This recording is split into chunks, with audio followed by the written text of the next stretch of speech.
Well, welcome to another edition of GPI Forward.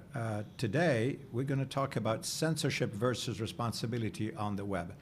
And to discuss and try to get more light on these complicated matters, we're fortunate to have with us Chris Lewis, who is the Vice President of Public Knowledge. Welcome, Chris. Thanks, Paolo. Thanks for having me. Thank you. First of all, tell us a little bit about your outfit. Tell us what you do and what this is all about. Sure. Well, I serve as the Vice President of Public Knowledge. Been there almost 7 years now. And our organization was founded as a nonprofit that advocates and talks about policy that promotes freedom of expression online. Also open access to technology. We've generally worked in areas around broadband policy, making sure that folks have affordable access to broadband, that the internet is open and accessible to all, that it's affordable. But it's also those values of freedom of expression have led us to look at policies around online content moderation, especially when it comes to copyrighted material. And so we've done lots of work around copyright law and intellectual property. But in recent years, the last year or so, we have seen the conversation really shift towards how platforms have gotten larger and the responsibilities that they have to take on in order to make sure that folks have access to all the things that they should have access to online, but also that they're protected in certain ways. And so it's been an interesting area to work in, but it's a challenging balance. Indeed. You say, have access to, which I think it's great, and I think all of us as users want to have that access and get our information and our data, but also you say protected from, maybe, let's call it bad content, for lack of a better word. Right. And here's the rub, right? How do we determine what is bad and what is good? And who does it? Just for our listeners, at the moment, as things are in America, who does that? Who determines good content, bad content, Sure. if anybody? Well, right now, there's really two levels of power when it comes to the internet. The first level of power is the user itself, because we've maintained in the United States a relatively open internet. And we have laws that have promoted free expression, laws like Section 230 of the Communications Decency Act, or CDA 230. Talk about that. Talk about it a little bit. CDA 230, which is short for Communications Decency Act, was created in the 90s just as the internet was really flourishing as a public commercial product. And layman's version is that it make sure that platforms and services online are not held liable for content that is posted by a third party or by users themselves.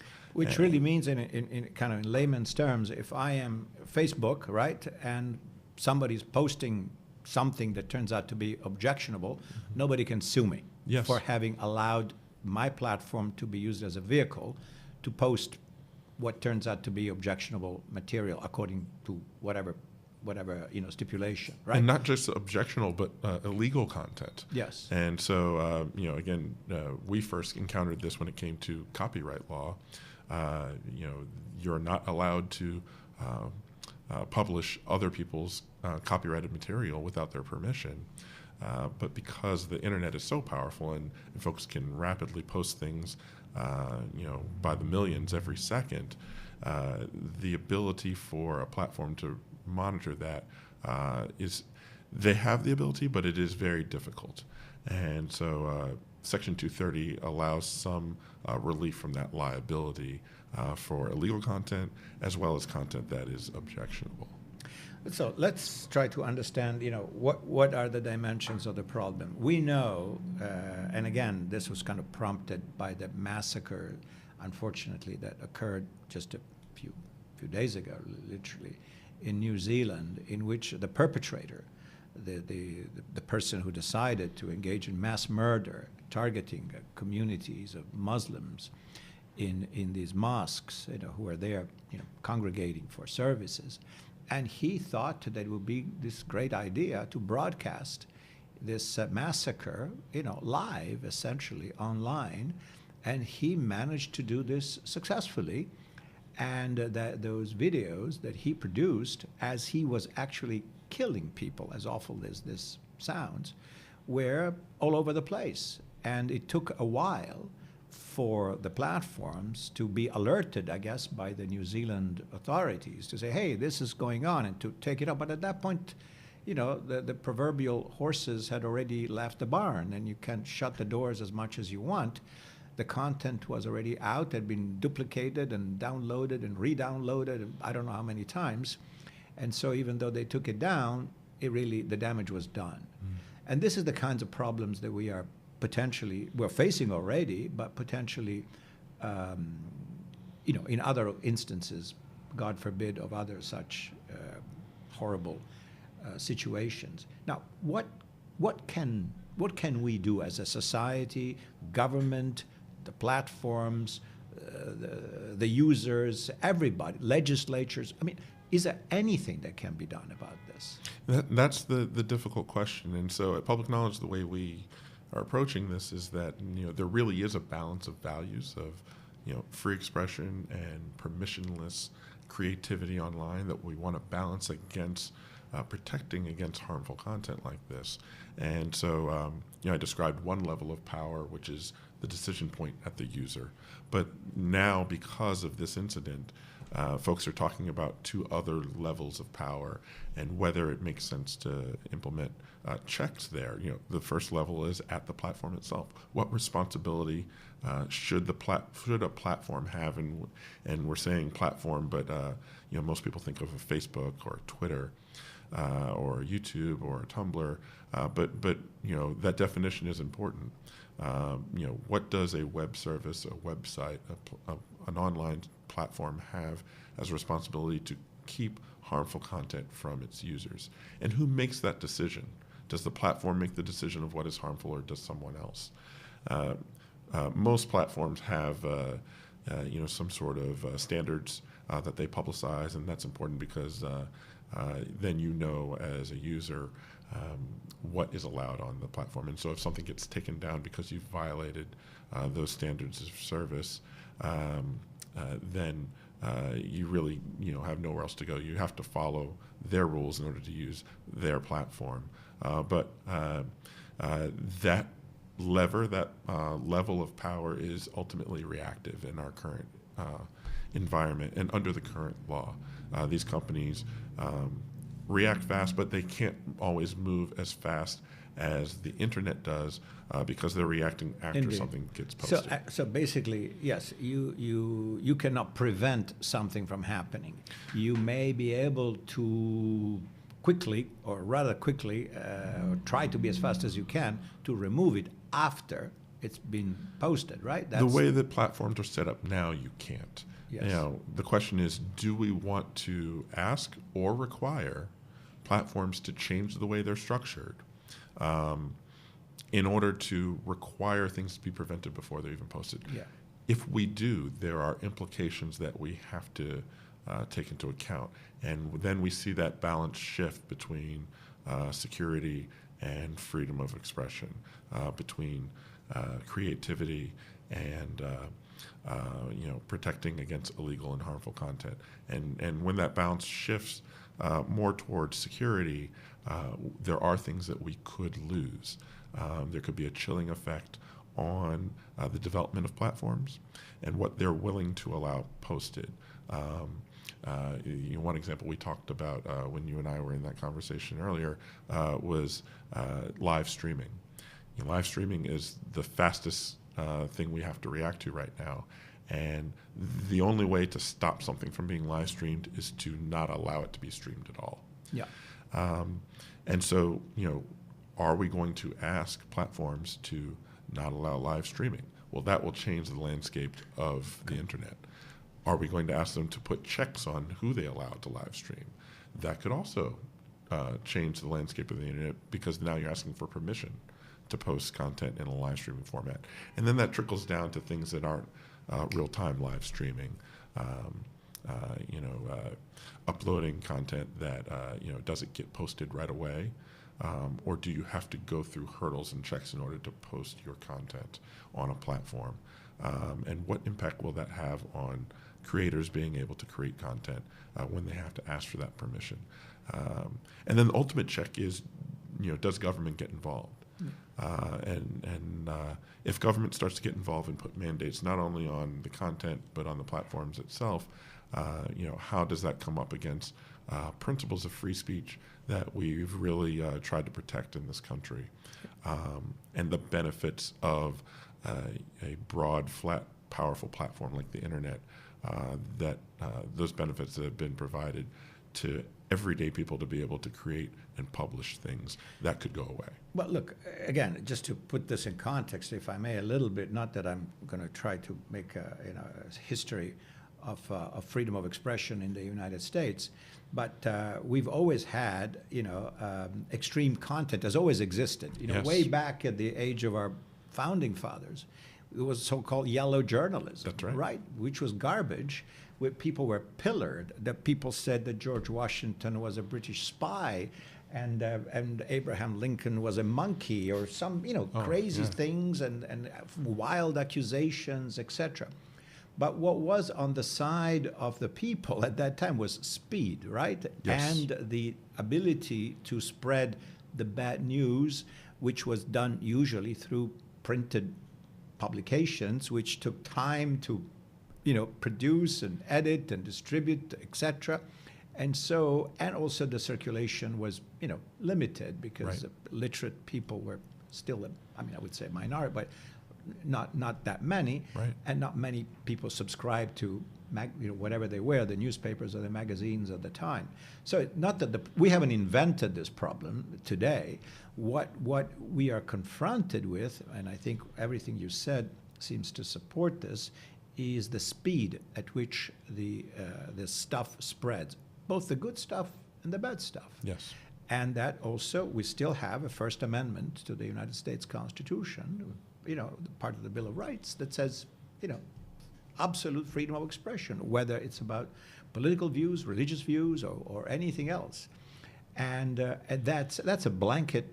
It doesn't say, well, there is absolute freedom except,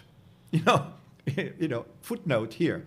On these issues and those issues, the government can pass laws and can restrict, because that's really that's not freedom of expression. This is bad stuff, and we can regulate that. No, Right. We don't have that, right? And There's so few checks on the First Amendment.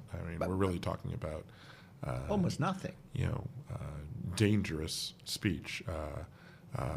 Life-threatening speech. The classic example is yelling fire in a crowded theater. Exactly.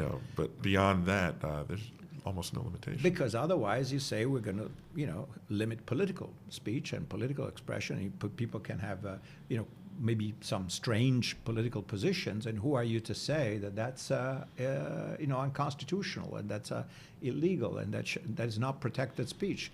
And if we go down that path, then we go, into kind of an Orwellian world in which Big Brother watches you and tells you what to believe and what not to believe, and what you can watch and not watch. So, where we are now is that, again, people say, the big platforms, the usual suspects, the Facebooks, et cetera, should accept responsibility and essentially call themselves publishers and be, therefore, self-police themselves to a much, much higher level than they are doing now, and provide some kind of a line of defense, if you wish, for the public.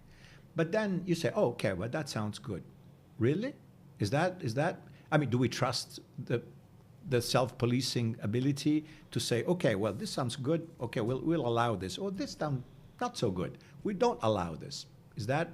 And we essentially, users are on the receiving end of their value judgment, right? Right. Is that acceptable? I'm concerned about the idea of a platform as a publisher. I think it's important that we define them for what they are and not try to fit something that is new and different into a box that we know from the past.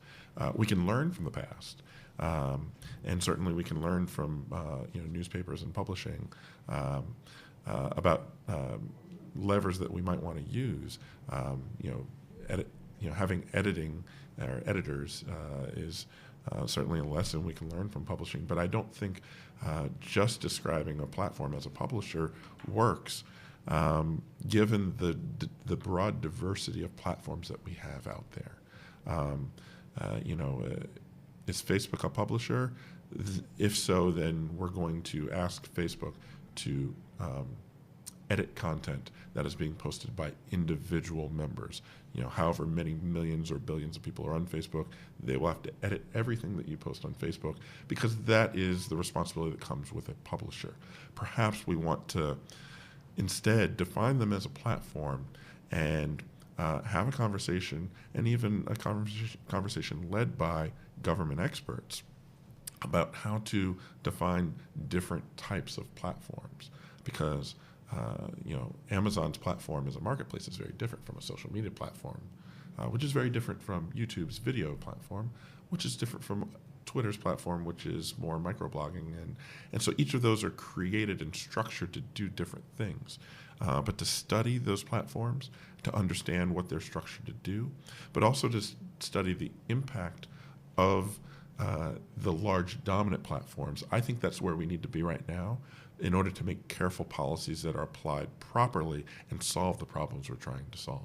But it seems to me also, forgive me if I try to press this further, but if we say we find a way to improve the environment regarding the existing platforms that everybody knows, the Google, Facebook, and Twitter, et cetera, even though with their different attributions and differentiations, as you just pointed out. And then people say, oh my God, this avenue for my own, evil content is now blocked. Or maybe, well, it's not that complicated in this universe to find other ways, right? Oh, absolutely. So I would never say that we should apply any sort of regulation to just one of these companies. It's why studying platforms and the different iterations of them is so important, because there could be a small platform you've never heard of. Exactly. Where harmful content or illegal content could be posted and be accessible. And so we need to think about this broadly. I think we hear about the Facebooks and the YouTubes of the world often because there's just so many people using them. But we have to take the lessons of them and apply them broadly in a way that is fair and that promotes choices for consumers, because it's the choices that consumers have to post in different places and to create their own services that is the democratizing force of the internet. And we want to continue to promote that. Absolutely. And again, obviously, at the very beginning, as everybody knew or thought at the time, when especially you mentioned the major law that was passed in '96, which was when the internet was still, relatively speaking, in its infancy compared to what it became today, and many of these characters didn't even exist, let alone have the reach that they have now. But in those days, it was kind of popular to believe that the ability of everybody to say anything and post everything, that would also, in a sense, give truth tellers or truth seekers, or if you wish, or fact checkers, an enormous ability to point out bad stuff, right? Yes. And to say, you post something that is untrue or tendentious or exaggerated or whatever, and there will be somebody who set you straight, because they will look at your content and say, no, this guy doesn't know what he's talking about. This is not true, because the truth is da da da da da da da, and not this. And the early fake news guy or girl or people or group would be shamed into silence, because they would be shut out just by the outrage generated by their unfair treatment of a situation, a fact, or a political position, or a candidate for political office, or what have you. Well, how did that work out? Not so well, huh? It didn't really play out that way. I mean, I don't think we anticipated back then the invention of social media, where we see platforms have been created that form bubbles of reality and truth. That's kind of truth in quotations. It's not actually true, but what people believe to be reality. find support in communities where they are not challenged by others. And so, where we can promote ideas being crossing, outside and inside and outside of those bubbles, I think that's good for democracy. At the same time, we want to help people and users and consumers be able to understand, which sources are respected and which sources have been labeled by a broad crowdsourcing of users as perhaps not as reliable. So we were happy to see Microsoft come up with this idea of the NewsGuard, where they are. Explain what that is. Yeah, they just announced it recently, but this is a model to build kind of a measurement of trustworthiness that they can put and label on sources of news, so that when consumers see it, they see if it has a high level or a low level of trustworthiness. And their ability, Microsoft and those who sign up to participate in this NewsGuard system will be checking the accuracy of the reporting that they are linking to. And so if this was taken up by social media, it could be an easy way for users to start to understand when something is posted on social media or comes up with on a Google search or a Bing search, that, oh, this is popular, but it also might not be as trusted as this other source that maybe is coming up lower on the search. And I think that's beneficial. And so, platforms that are testing with these sorts of tools hopefully can help us as a society wrestle with some of these struggles that we have, with trust in what people are reading online. But again, just to press this a little further, who monitors the monitors? Absolutely. Who determines that the people who try in good faith, I suppose, to provide this public service and these advisories, if you wish, to say some kind of peer review, right? Like they do in scientific journals, that you submit something and other people in your field check it out and say, well, this looks like legit. This looks like a genuine piece of research. It's not been plagiarized. It's not, and so they say, okay, green light, publish this thing. Is that a fair analogy, or is this going to be different? Because I think things could be posted whether or not they have a high score, but it's having some sort of quick check to know if something has a low or high score is what we're looking for. That is easily identifiable and understandable by the user. I think think of it like a nutrition label, although I don't think they're modeling it in that way. But nutrition labels are now understood easily, where consumers look and they can quickly tell is what's this healthy or is this not healthy. Yeah, what's in there? But could this become some kind of a veiled censorship, that because I have certain I'm a good person, I have that, but I have certain political views, and then somebody puts in front of me content that is of a different vintage, different label or whatever, and I say, this doesn't look so good to me. So yeah, you can post it, but I give it a low score, and in that sense, I delegitimize or try to delegitimize a political view. And we're not talking about gory, horrible stuff like New Zealand, but in general, that becomes a way to discriminate against content I simply disagree with. No, I think that's the real question for NewsGuard, and who are they using as the judges? I think they should be certainly certified, qualified people to act as judges. And if you disagree with NewsGuard, then you can start your own labeling service. And you could certainly imagine a world where folks from the extreme right, folks from the extreme left, or folks from other extreme positions put their own label on certain content. But for mainstream sites, a Twitter or a Facebook, mainstream search engines like Google, I'd be interested to see how that works out, where they are trying to give signals to their users that are broadly understood and don't necessarily adhere to the extremes. So you think this holds promise? This is new, right? This is something that they're just rolling out, and so I think we want to see how it works. It's untested, Yeah. so let's give it a shot. And these are the ideas that we want to look at because we haven't yet figured out how to, have the government mandate that platforms do certain things in order to protect their users. There's some small ideas out there dealing with that have come up in legislation around dealing with bots. And that you should know whether or not you're talking to a bot or whether you're talking to an actual human online. Some of those ideas are interesting, but we need to socialize these and see how they work. How do we fix that? I mean, this is kind of a different level of the same problem.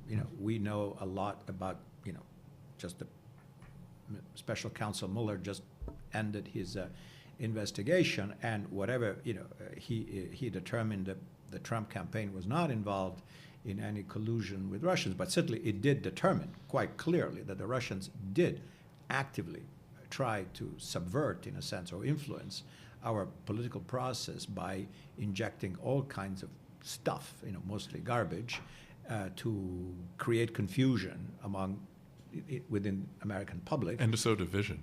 Yeah. And they did this, it seems, again, I'm not the expert here, but cheaply, right?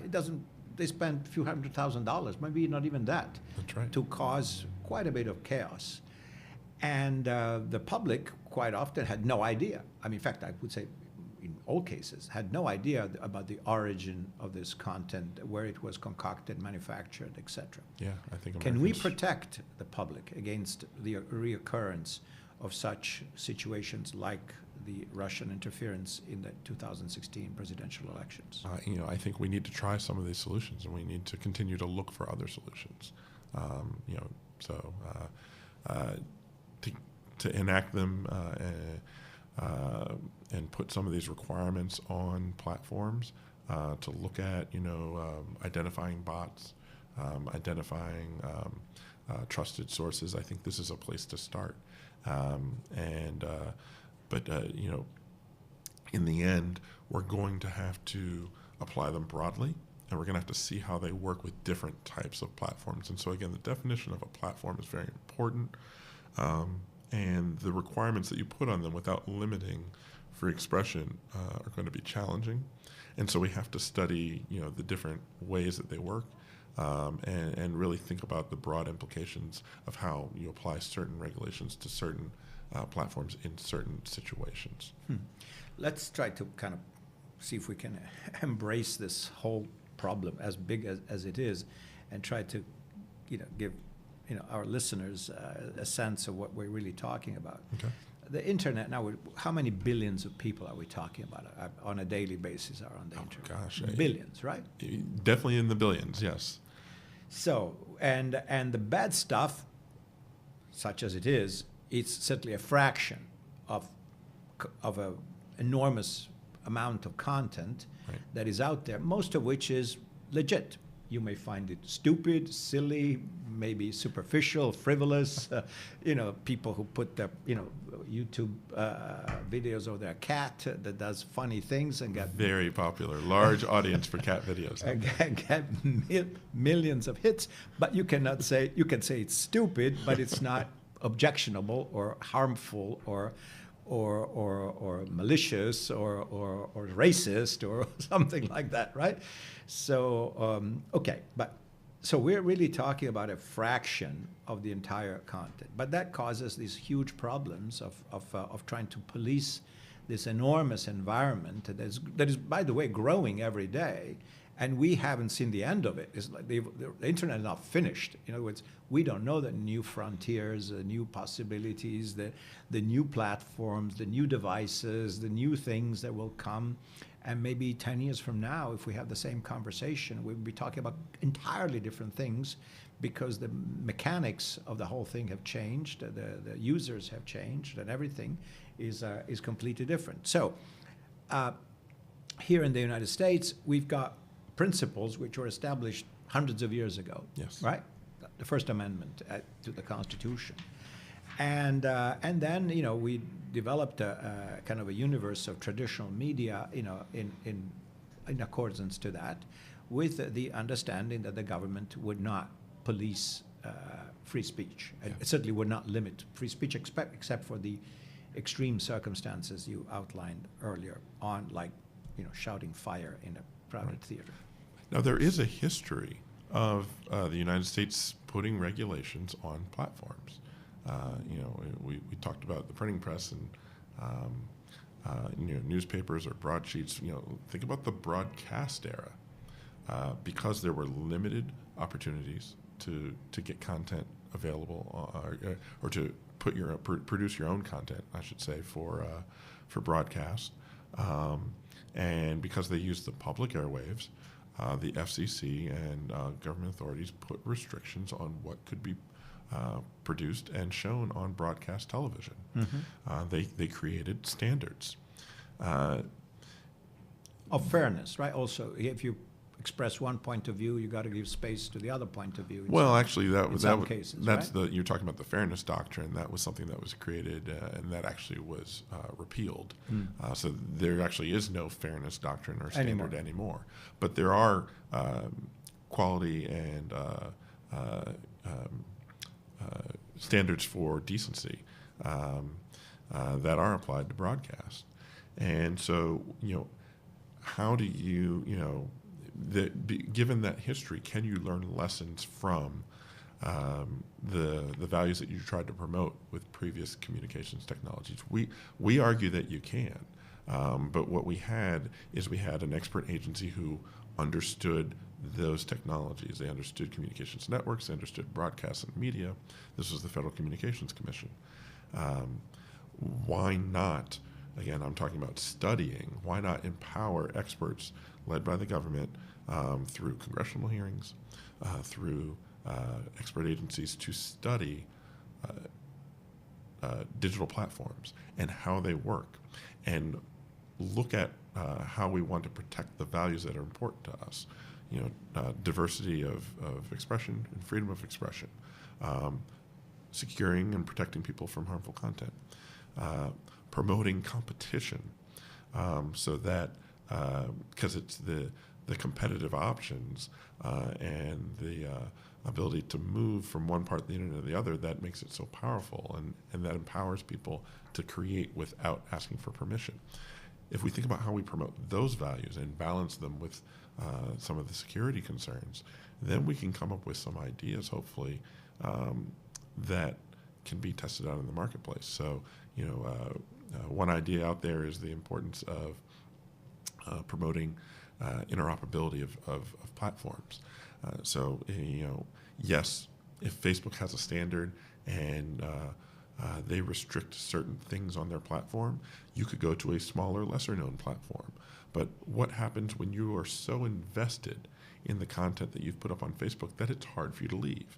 There's a network effect of platforms that makes it difficult for you to leave because everyone else is on the platform. It's the reason people are on Facebook, where you may not have that same network effect on a smaller platform. So when a platform is so dominant that the cost of being excluded from it, cost of exclusion, we think is an important metric. You want to comply then. Yeah. Then perhaps there are rules that should be applied to platforms that are dominant based on cost of exclusion. Yeah. And those rules could promote competition, could promote the portability of data so consumers have choices. And then, when consumers have choices, they can choose, they can, move in the marketplace, with their feet or digitally with their feet. Yeah. Well, again, we're not going to solve all this, today, but overall, and given this broad overview, and we really thank you so much for giving us context on an admittedly very complicated problem with all sorts of issues. Some are ethical, some are technical, some are legal, some are constitutional. But from where you stand, given your experience and the kind of work you do, are you optimistic about finding ways, I'm not saying to solve this, but at least to improve it? And again, we started with the issue of mass shooting and massacres, but we know there's a lot more than just that right. we should be concerned with. Are you optimistic going forward, given the level of awareness that has been developed in among the various relevant right. communities and stakeholders, that something more constructive will come out of this and that we get a better cyberspace as a result? I'm optimistic that we're having the conversation here in a country where we've always bent over backwards and promoted freedom of expression. We're a free enough country that we can have this conversation, and we try to wrestle with the difficulties of that balance.